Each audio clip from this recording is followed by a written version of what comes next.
Ayun po, magandang araw po sa inyo lahat o magandang hapon po. Welcome again to JLAT Vlog. Welcome again sa mga viewers po namin, sa mga prospect buyer po namin, at sa mga masugid po sumusubaybay sa mga binablog po namin mga property.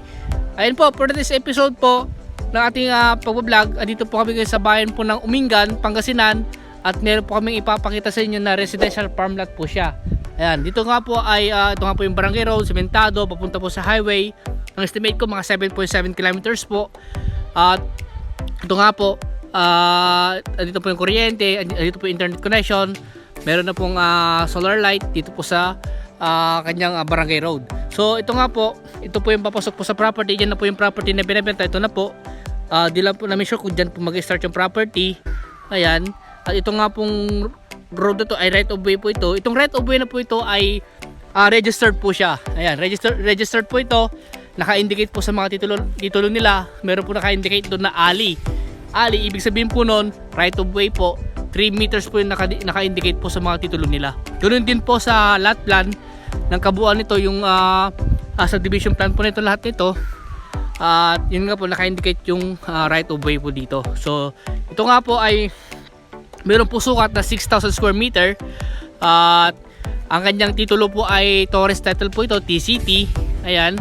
At sasabihin ko na po sa inyo yung totoo, ito po ay extrajudicial na po siya. Ito nga po ay itong property na ito ay nabili po ng nagbebenta po ngayon doon sa dating may-ari. Ngayon po yung dating nabilhan po niya ay patay na po.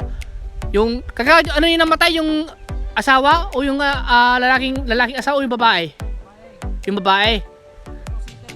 Pero settled na daw po itong settlement nung extrajudicial po niya, dahil yun nga po, yung nakabili po dito sa property na ito ay hindi po niya na-transfer po sa pangalan po niya.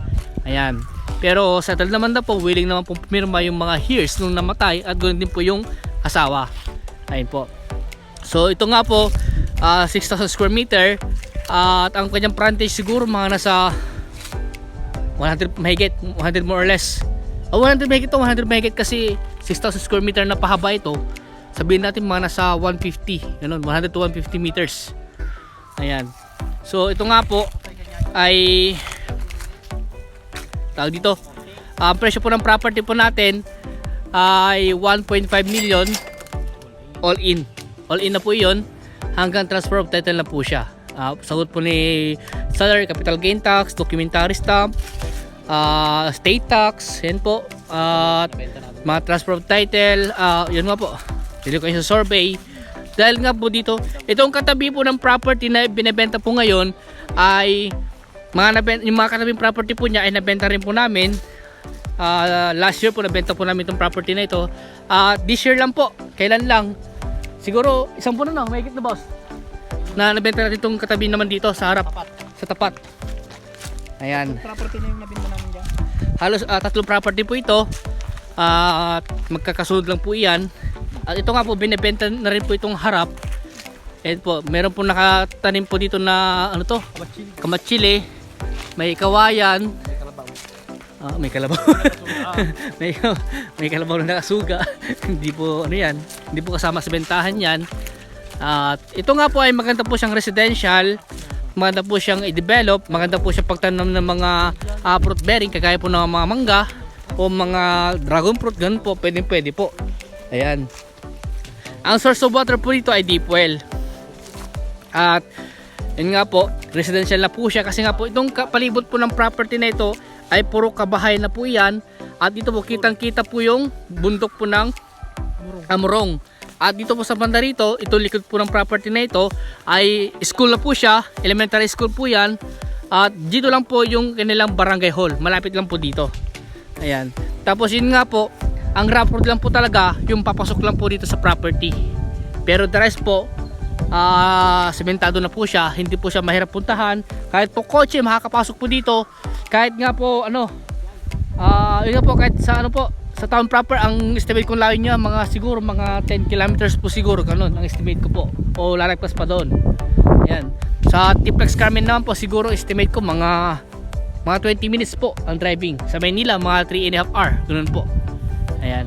So ito po, hanggang doon po yan sa baba.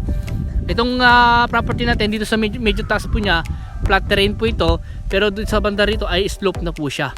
Pero hindi po siya malalim. Ganito po siya. Ayan po. Ayan. Maganda po yung pagka-slope niya. Ayan. Dito po sa part na ito, nabakuran na po ito. Kaya pag nagbahod po tayo, sa side na lang po doon. Ayan. Ito po kasi yung kanyang south part. Ito po yung kanyang west part. Ito yung kanyang north part. Ayan. At ito po yung kanyang east part. Ayan.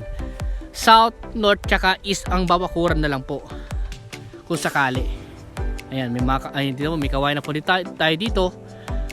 Kung sakaling pwede naman po yan pang bakod, pang poste. Pero mas maganda po talaga concrete post na lang. Kagaya po ng mga ito. Ayan. Ito po yung last na binakuran po namin this year lang po. Ito po. Concrete post po siya na barbed wire yung nilagay po namin. Tsaka may gate na po siya. Ito nga po meron pong sukat itong 6,000 square meter. Parang same lang din po sila. 6,000 square meter. 6,000 square meter tapos 6,000 square meter po yung andun.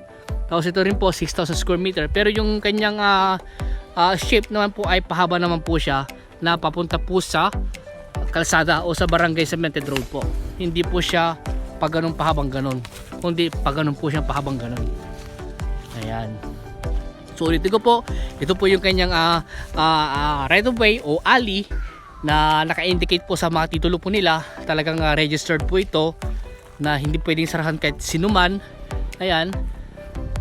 Kaya wala pong problema ito, wala pong problema itong daan po na ito. Ayan. So hanggang dun po yan. At yun nga po yung presyo po ng property. Ulitin ko po sa inyo, 1.5 million all in na po yun, hanggang transfer of title na po, kasama ng relocation survey, deed of sale, lahat po kami na po bahala doon. Kami na po tutulong po kami kila seller na mag-asikaso ng mga dokumento hanggang matransfer po sa pangalan po ninyo. Ayan. So ang zonal value po kasi ng itong mga property, siguro estimate ko po nasa mga 100 plus na po ito.